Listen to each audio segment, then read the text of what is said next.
Welcome to Guide Guru. We hope this video helps. You start by installing WhatsApp for Windows or opening web. WhatsApp.com, this gives you the app interface and features. Once done, open WhatsApp on your phone, tap linked devices, and choose Link a Device. Use your phone camera to scan the QR code on the PC. Make sure your phone has an active internet connection. If it doesn't, linking will fail. After the QR scan, you'll immediately see your chats on the PC and can begin messaging while the phone stays connected. Once linked, configure desktop notifications and allow microphone and camera if you plan to make voice or video calls.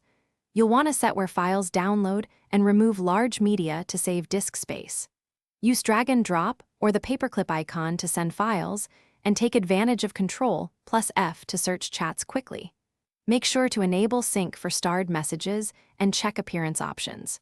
These settings let you tailor the app to your workflow, so messages and media behave the way you expect on Windows. To finish a session, sign out from linked devices using your phone so others can't access your chats. Make sure WhatsApp on Windows stays updated through the Microsoft Store to receive security fixes and new features. If you run into problems, like QR code not scanning or chats not syncing, restart both devices, clear the desktop browser cache if using web, and confirm both devices are on the same network or have stable internet. That single troubleshooting step solves most connection issues quickly.